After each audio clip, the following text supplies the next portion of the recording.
Sasha Martinengo. Storming down the pit lane. Weekdays from 12 to 2 p.m. Central African Time. On balls.co.za. Gary Formato! Gary Formato! Gary, good to see you, my friend. Good to always be here. Always good to be here, should I say. Yeah, You there see, we go. the first thing he did was strip naked. Just for you, because he wanted to look like you, Kate, because you got nothing on. Forget rugby players, I'm telling you. No, but it is National Kissing Day. You can't kiss Gary, sorry, take her. Take it. She's blushing now. It's unbelievable. I'm no, blushing. she's not. Gary's blushing. Black as well. people don't. Formula One. Black people don't blush. yeah. Gary Silverstone, it's where it all started. It's more like they should do the Oxford Cambridge boat race around Silverstone today. Yeah, we thought it was going to be like this coming into the weekend. I mean, we know what the weather's been like there in the UK. But difficult for the teams to get a grip on things, you've got to say. Just tough afternoon, and I think for the race you'd like probably a little less water than we've got out there today. Yeah, I mean, I was watching a bit earlier on the TV. I mean, the amount of standing water, and that's usually the problem with these kind of cars. You know, if it's just if it's just wet, then it's okay, but the standing water becomes the problem. Yeah, it is exactly. I mean, even with these tyres that dissipate hundreds of litres literally in a second from these pretty wet tyres, it's still very difficult to drive the cars. You know, they're very low to the ground. And just the nature of them, they need to go at a certain speed, as we know, to get the full use out of the brakes and the downforce and what have you.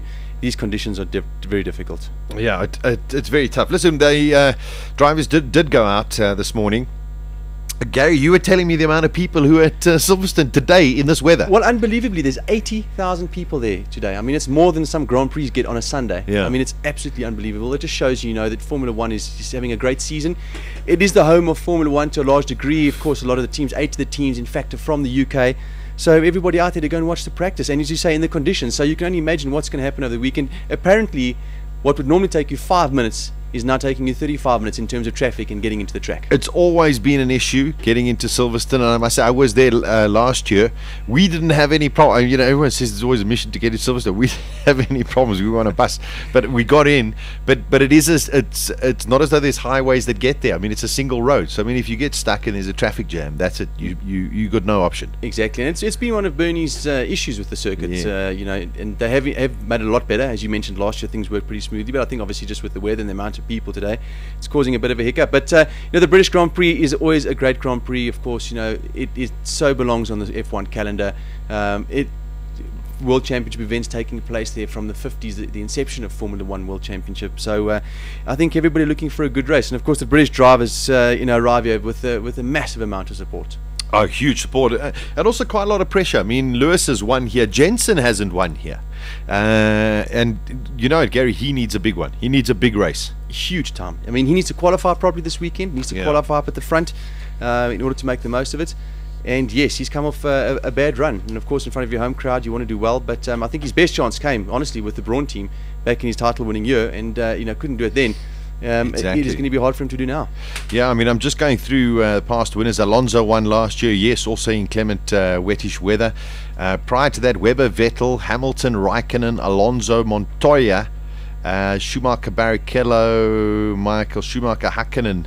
So going back to 2000, David Coulthard. Coulthard, one of the few multiple winners around the circuit. So, but it is a fantastic track. I mean, let's be honest, wet or dry. It is certainly nice, fast. You know, you can't make it spec. I mean, the cars look, even on TV, the cars look super quick through there. I mean, pulling in dry conditions, up to 7 Gs going through the complex of corners. It's a circuit that all the drivers love, a real driver's track. And I think the improvements of the last year, couple of years, has made it, you know, much better for the teams in terms of the garage layout and so on. It is a great circuit.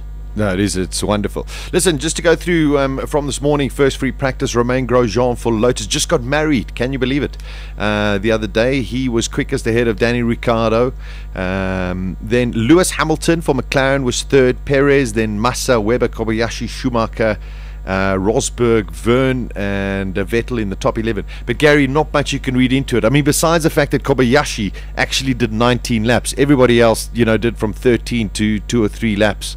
Guys like Alonso didn't post a time, nor did De Resta, nor did Bianchi. I mean, they just realized it's a complete waste of time. Exactly, waste of time with that much water on the circuit, and also they don't have enough tires to really go through here. Yes, it is wet conditions, but they're not allowed any more tyres. So naturally, I think all the teams and drivers want to keep those tyres certainly for tomorrow's qualifying if it's going to be wet again, and of course Sunday's race. Yeah, that's for sure. I mean, it becomes quite a gamble as to when and how you're going to allocate your tyres for all of these sessions. Other drivers, Gary, that we got to look out for. I mean, this weekend is so difficult to call because we don't really know what the conditions are going to be like. Eventually, they are going to have to go and start posting times. But you've got about 5 or 6 drivers, maybe even 7, that are still very much in the hunt for this championship. Yeah, certainly so. The top couple of drivers are definitely in the championship. I mean, you can't really count out the Lotus drivers at this stage. If they put on a good run and bring them a good points haul, they can certainly get themselves back into this title fight. Although you've got to believe that it is the Vettel, Alonso, Hamilton that are really in with the big shot, but there are a couple of outsiders there. The Lotus boys fit into that. So this weekend, I think I just want to see a good race. It's going to be so hard to call. You've got the lotto effect going on now with all the rain over there. It is anybody's race. Although you would assume that the car that's got the most downforce is going to be the car that's going to be hard to beat. Of course, we do know that is Red Bull. We saw it was happening at the last Grand Prix with Vettel out there. So whether they're going to get their setup right for the rain, fine-tune it and get the most out of the car remains to be seen. Guys like Schumacher and the Mercedes, this is where a driver can make somewhat of a difference. We saw Alonso win last year because of the inclement conditions, I believe. Much of the same can happen this weekend, but it is really a lotto. It's going to be difficult. A couple of things just to let you know to look out for during the course of this weekend. The Lotus cars are teaming up with Batman. So they're going to have all Batman insignias, etc., all over the cars and on their helmets and I suppose their overalls as well. Then also, I think this is great from the Marussia team. Both of the drivers will be wearing the orange color, I think, from the helmet that Maria Di Villota wears after her tragic accident. And Gary, let's talk about that. It happened on Tuesday. We did Absolute F1 on Wednesday, and I mean, we were just sitting there and going just feeling so desperate for this young lady to have this kind of bizarre accident, and without trying to be cynical, we sat there and thought about it and said, was she the person who should have been doing that already? Well, you know what, straight line testing is not difficult. I mean, literally strap a guy into a car or a girl into a car and go down the straight at a certain speed and get back. So we're still waiting for an official statement on what went wrong there. Yeah. Was it a problem with the car? Of course, it is all electronic. There's anti-stall in place to obviously help them off the grid in a normal Grand Prix situation. Here she was coming to a standstill at the makeshift pit, and the car lurched forward. So whether she did something wrong on her part, whether it was the car's fault, we don't know. However, it's a terrible incident. And of course the arguments are going to come out and say she doesn't even have a super license, but you must remember a lot of 18-year-olds are being strapped into these cars, of course, and let loose for the airfield testing. So I find it hard to believe that she would have made such a big error. I mean, she was very nervous for it going into that morning. First time she would have driven the car. I mean, her senses certainly would have been heightened. She would have run through all the procedures. So it's just such an unfortunate deal for Di Villota. I mean, there was a Spanish magazine that came out with a hypothetical situation as to what happened, and the sad part about it is she's lost her right eye. She is still critical, but in a stable condition. But the hypothesis that came out was basically that the level of her head inside the cockpit of the car was the exact same height as, unfortunately, the trailer sort of lift, which is solid metal. And the hypothesis is that at about 65 kilometers an hour, from 0 to 65 in the space of 2 or 3 meters, she smashed into this thing, Gary. I mean, it's just horrific. Correct. I mean, I think Vic did some suns for us the other night, and at 10 k's an hour, I think it equated to something like 9 tons of pressure. So you can only imagine what what went on there. Such a freak accident. You can't lay anything at the foot of Formula One in terms of safety or anything really. It is just something that shouldn't have happened, to be totally honest with you. And I mean, the likelihood of something like this ever happening again is also minuscule. People talk about maybe they should have had better medical at the airfield, but I mean, these guys have done this all the time. It's not something that happens. I mean, this is totally freak. But she is hurt. She is seriously injured, and then that is the sad part. Yeah, very, very sad. And everyone, there's been an overwhelming amount of support. I mean, her family's come out with press releases as well, and we just all hope that she does recover. We know that she's lost her right eye, but may she recover sooner than later. That's for sure. I'm sure there will be a couple of tributes over the course of the weekend tour as well. But it also just shows you that motorsport, Gary, it doesn't, and a lot of times when I go to circuits and watch, people become very complacent and try and get closer and closer to the track and get onto the pit walls or whatever. This is a very high risk sport. Anything in motorsport. It is. Any type of motorsport is quick. I mean, it's even in the cars we race, we're doing over 200 k's an hour for a lot of the time. And I mean, we had an incident in Durban the last couple of weekends ago where it could have been a serious accident, and somebody walked away with, I believe, their life intact by the grace of God, basically, because it was just one of those things. So you cannot afford to be complacent at any stage of the game, in anything you're doing with it. And it's funny, you can speak to a lot of people, I'm sure, that ride motorbikes, drive cars. It's always when you're doing something that's not that serious that these crazy incidents happen, and people get hurt. Yeah, it's very, very scary.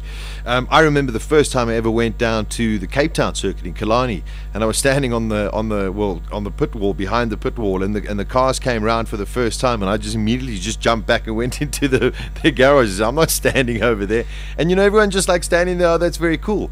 But unfortunately, maybe I'm just pessimistic in that way. If something goes wrong, I don't want to be in that area. Well, you certainly don't. Unfortunately, there's been incidents at some of the circuits around here, and it's one of those tracks where you can actually see the speed of the cars and bikes. I mean, I actually had my 88-year-old grandmother at that stage walking over to that part of the pit wall and watching my practice session, and thoroughly enjoying it. I remember my dad running over and grabbing her back and saying, listen, stand somewhere else, this is absolutely nuts. But yes, you've got to pay attention. And of course, but there are strides taking place all the time in order to make it safer. For example, down in Cape Town, they've got a big security fence at that point in the circuit along the pit wall.